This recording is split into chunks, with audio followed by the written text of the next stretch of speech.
نحمدہ و نصلی علی رسول الکریم اما بعد اعوذ باللہ من الشیطان الرجیم بسم اللہ الرحمن الرحیم انطلقوا الی ما کنتم بہ تکذبون انطلقوا الی ظل ذی ثلاث شعب لا ذلیل ولا یغنی من اللہب انہا ترمی بشرار کالقصر كأنه جمالات صفر ويل يومئذ للمكذبين هذا يوم لا ينطقون ولا يؤذن لهم فيعتذرون ويل يومئذ للمكذبين هذا يوم الفصل جمعناكم والأولين وإن كان لكم كيد فكيدون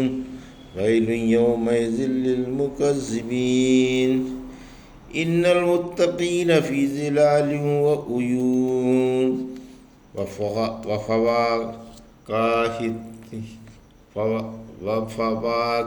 مما يشتهون كلوا واشربوا هنيئا بما كنتم تعملون إنا كذلك نجزي المحسنين ويل يومئذ للمكذبين كلوا وتمتعوا قليلا إنكم مجرمون ويل يومئذ للمكذبين وإذا قيل لهم اركعوا لا يركعون ويل يومئذ للمكذبين فبأي حديث بعده يؤمنون۔ ابھی آپ نے سورہ مرسلات کی آیت 29 سے 50 کی تلاوت سماعت فرمائی۔ پیش ہے ان آیتوں کا ترجمہ اور تفسیر ابن کثیر سے۔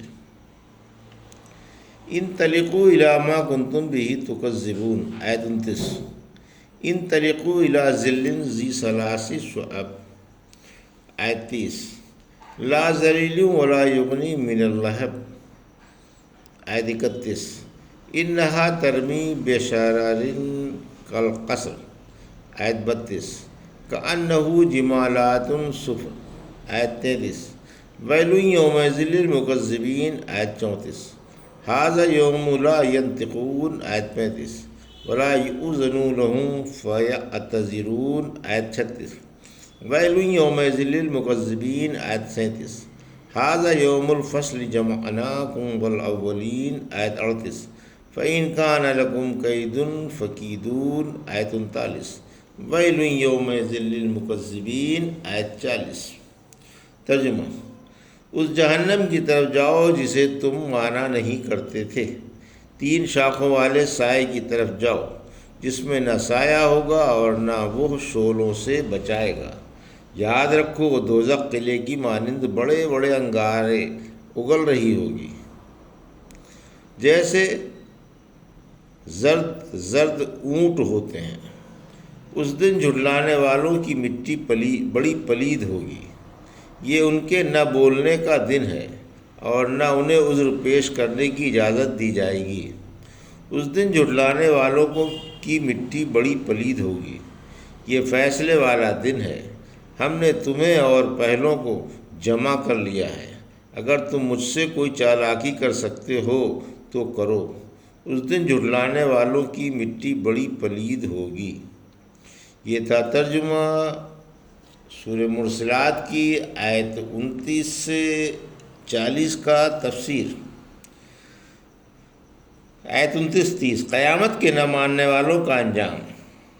کافروں سے جو زندگی بعد الموت کو، قیامت کو، جزا کو، جنت کو اور دوزخ کو نہیں مانتے تھے، قیامت کے دن کہا جائے گا کہ جاؤ جہنم میں جھکو جسے تم جھٹلایا کرتے تھے، اور دوزخ کے 3 شاخوں والے خوفناک دھوئیں میں گھٹتے رہو۔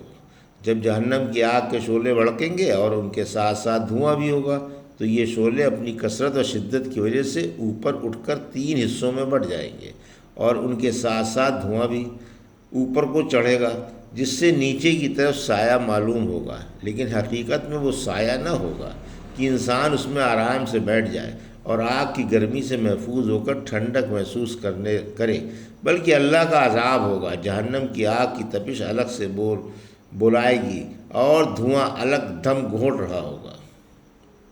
جہنم کے خوفناک شعلے، آیت 32 سے 34۔ دوزخ کے خوفناک شعلوں سے قلعے کی مانند انگارے اڑ رہے ہوں گے، جو درختوں کے تنوں کی طرح لمبے لمبے ہوں گے، گویا وہ اونٹ ہیں یا جہازوں کے موٹی موٹی رسیاں ہیں یا پگھلے ہوئے تانبے کے ٹکڑے ہیں۔ ابن عباس فرماتے ہیں، ہم 3-3.5 ہاتھ کی لمبی لکڑیاں گاڑ کر ان پر کچھ ڈال لیتے تھے، اس کو ہم قصر کہا کرتے تھے۔ جب کشتی کی رسیاں اکٹھی کی جائیں تو اوسط درجے کے انسان کے قد کے برابر ہو جاتی ہیں۔ یہاں یہی رسیاں مراد ہیں۔ اب بھی اگر تمہارے کان کھڑے نہیں ہوئے اور جھٹلاتے ہی رہے تو اس دن جھٹلانے والوں کی مٹی بڑی پلید ہوگی۔ آیت 35 سے 37۔ قیامت کے دن مشرکوں کو بات کرنے کی ممانعت۔ آج قیامت کے دن مشرکوں کو بات کرنے کی اور عذر و معذرت کی اجازت نہ ملے گی، کیونکہ حجت قائم، جرائم کا ثبوت مکمل اور گناہوں کی وجہ سے عذاب کا استحقاق ہو چکا ہے۔ اس سے پہلے تو عذر و معذرت کر رہے تھے، لیکن اب بول بھی نہ سکیں گے۔ محشر میں مختلف حالتیں ہوں گی۔ اللہ کبھی کسی حالت کی خبر دیتا ہے اور کبھی کسی حالت کی، تاکہ اس دن کے زلزلوں اور ہولناکیوں کی شدت کا نقشہ کھینچ جائے۔ اسی وجہ سے اس کلام کے خاتمے کے بعد ارشاد ہوتا ہے کہ اس دن جھٹلانے والوں کی مٹی بڑی پلید ہوگی۔ آیت 38۔ اگلوں پچھلوں کا میدان محشر میں اجتماع۔ اس روز خالق و مالک اپنے بندوں سے فرمائے گا کہ میں نے اپنی قدرت سے تمہیں اور سب اگلے پچھلوں کو ایک میدان میں جمع کر دیا ہے، جہاں ہر ایک کی ہر ایک کو آواز پہنچ رہی ہے اور ہر ایک کو دیکھ رہا ہے۔ آیت 39-40۔ انسان کی بے بسی، یہ سخت ڈانٹ ہے کہ اگر تم میں سکت ہے کہ میرے قبضے سے چھوٹ جاؤ اور میرے فضل سے نکل جاؤ تو چھوٹ کر دکھاؤ، یعنی قطعی بے بس ہو اور تم میں کچھ بھی سکت نہیں، کیونکہ خاموش ہو، چہکنا کیوں بھول گئے؟ چالاکی، ہوشیاری، مکاری، دغابازی، چستی اور تیزی کہاں گئی؟ کوئی تدبیر ہے کہ میرے حکم سے بچ کر نکل سکو؟ اگر ہے تو عمل میں لاؤ۔ سورہ رحمان کی آیت 33 میں فرمایا، اے جنوں اور انسانوں، اگر تم کو آسمان و زمین سے باہر نکل جانے کی سکت ہو تو نکل جاؤ، قوت کے بغیر جس سے تم محروم ہو کیسے نکل سکو گے؟ ان المتقین فی ظلال و عیون، آیت 41۔ وفاکہہ مما یشتہون، آیت 42۔ کلوا واشربوا ھنیئا بما کنتم تعملون، آیت 43۔ انا کذالک نجزی المحسنین، آیت 44۔ ویل یومئذ للمکذبین، آیت 45۔ کلوا وتمتعوا قلیلا انکم مجرمون، آیت 46۔ ویل یومئذ للمکذبین، آیت 47۔ وَإِذَا قِيلَ لَهُمُ ارْكَعُوا لَا يَرْكَعُونَ، آیت 48۔ وَيْلٌ يَوْمَئِذٍ لِّلْمُكَذِّبِينَ، آیت 49۔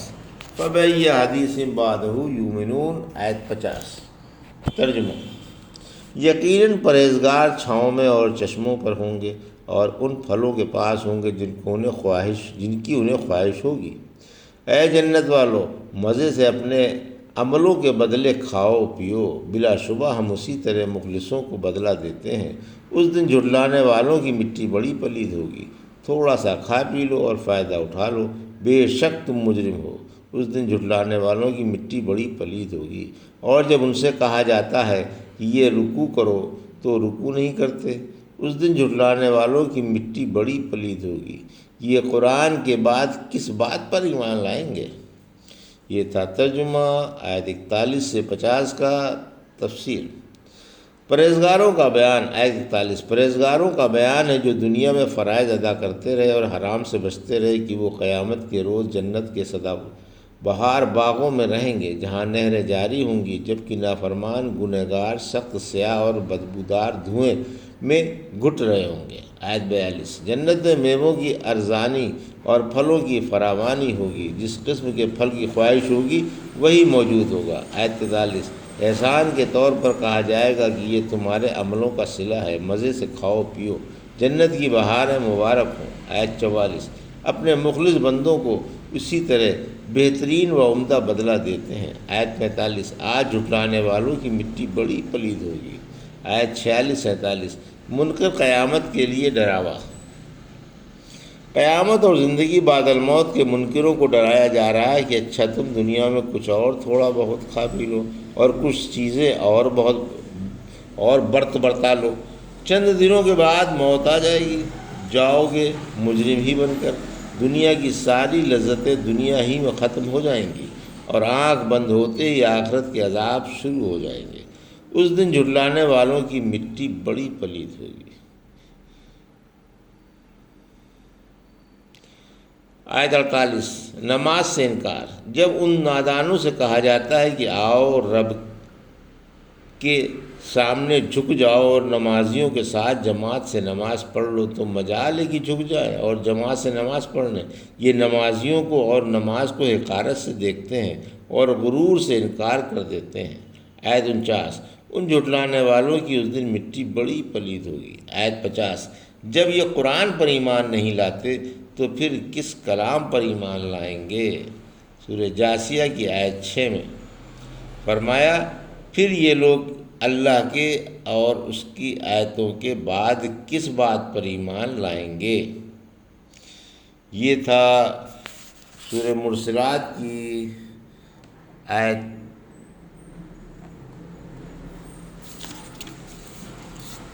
29 سے 50 کا ترجمہ اور تفسیر جو بھی آپ نے سماعت فرمائی۔ بارک اللہ لی و لکم فی القرآن الحکیم ونفعنی وایاکم بآیات الذکر الحکیم۔